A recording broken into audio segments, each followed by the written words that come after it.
Say yes every day to the world and to your heart.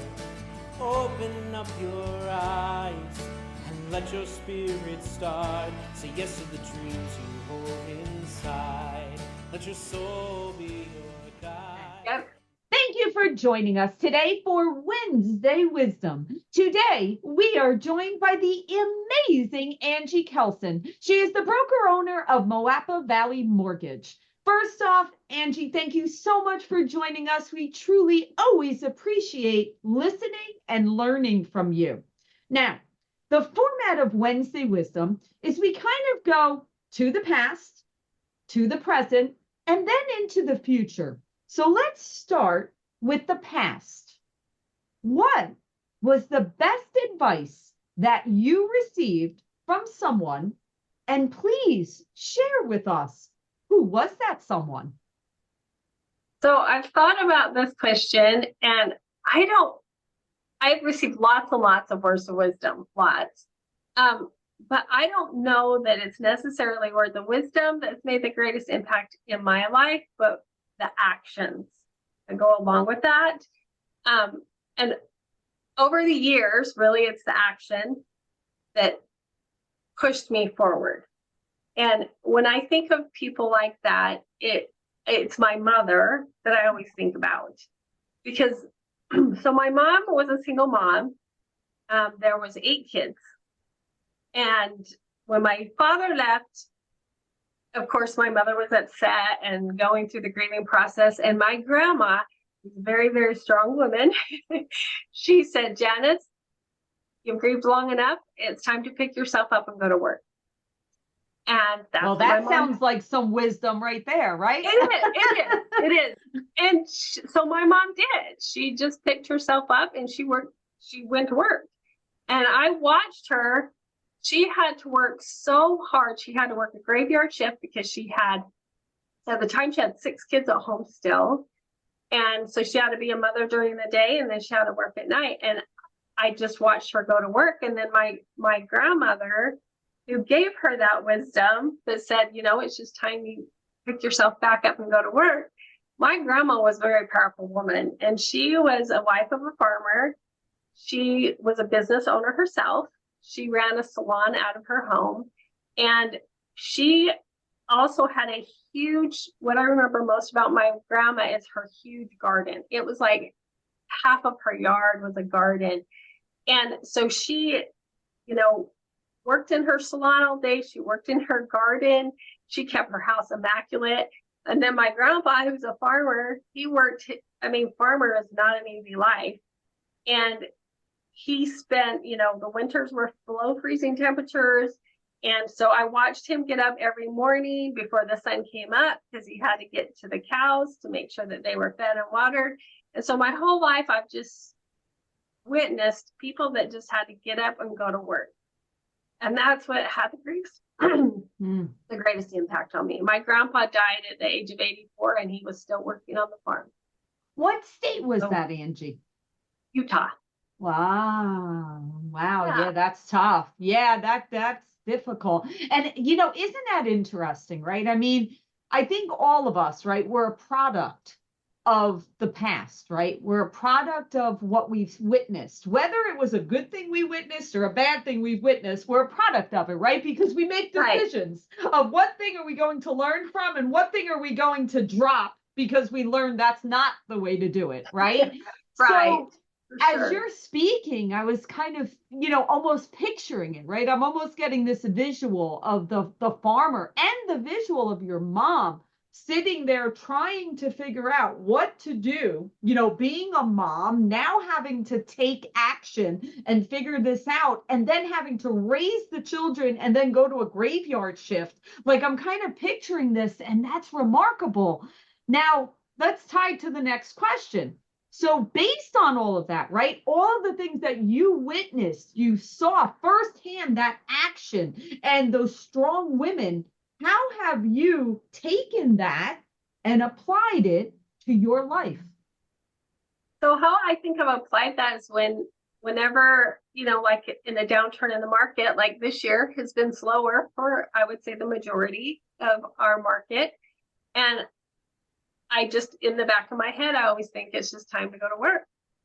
And I had a marketing professor once say, I wrote this down so I wouldn't forget it. He said, take a hard look at your success. Was it because you had the market at your back, or was it brought on by hard work? And that ties back to my grandma and my mom, where, you know, it was hard work that made them successful. And my mom might not have been successful in the world standards, but she raised eight kids who are pretty remarkable. You know, most of us are business owners. Most of us have a college education, and she did that with hard work. And so the world might not see her as success because, you know, we lived, you know, in poverty, I would say, most of our life, but it taught me some good hard lessons. And it taught me that if I want to be successful, it's hard work that brings on that success. You know, and I actually have a sign in my office that says hard work beats talent when talent doesn't work hard. And so I look at that every day as well. That almost sounds like what your word of wisdom is going to be for the future. Yeah. You know, Angie, again, you are giving me so much of a visual, because what you just said in itself was so impactful. You just said maybe society wouldn't define your mother as a success in today's standards, but who is that is defining what success is? Because when you just said, right, and my parents, the same thing. Not both of them raised 4 extremely successful, happy, well-rounded kids that went on, right, to continue the legacy.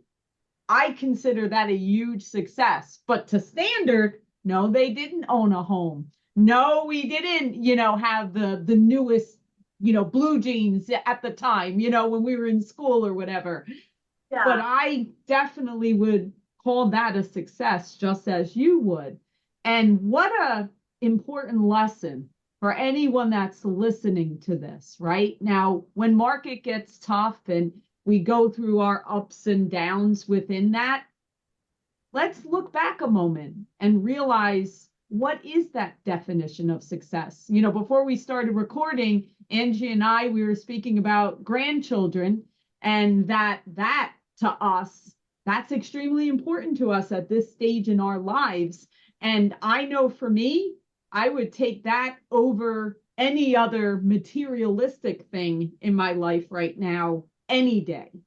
And so it really does make you kind of think about that these lessons that we've learned and these life lessons that we've lived by, how it not only affects us, because you know, and I know, our children and our families are watching what we're doing, right? As business owners and as women leaders and as matriarchs of our family, we are now the ones that are being watched, where others are making decisions of what they do in their lives and the decisions they make based on what we have taught them. So what a monumental gift that is, right? That we are now that. So Angie, let's go to the future now. I'd love to hear, what are your words of wisdom that you would like to share with everyone? So I guess I really like Bob Proctor. I don't know if you've heard of him, but I really like him. And one of the quotes that he said that I really like is, he said, one difference between successful people and all the rest is that successful people take action. And so I believe that knowing, you can learn all the things, you can read all the things, but knowing is not enough. It's the application of that knowledge that will bring success. So I do agree, and that we should never stop learning, but we do need to apply what we've learned and just get to work. So true. So let me ask you a follow-up to that. Why do you think people don't take action? I think some people they want things to be perfect before they move forward, that they wait for the perfect opportunity or the perfect situation, or they wait for their kids to be grown, or they're always in the waiting game. I think that's some of it. And then I also think some people are afraid to take action because if you fail, there's a fear of failure, and people are afraid, well, if I don't take action, then I can't fail. But that's not true, because you will always fail because you didn't take action.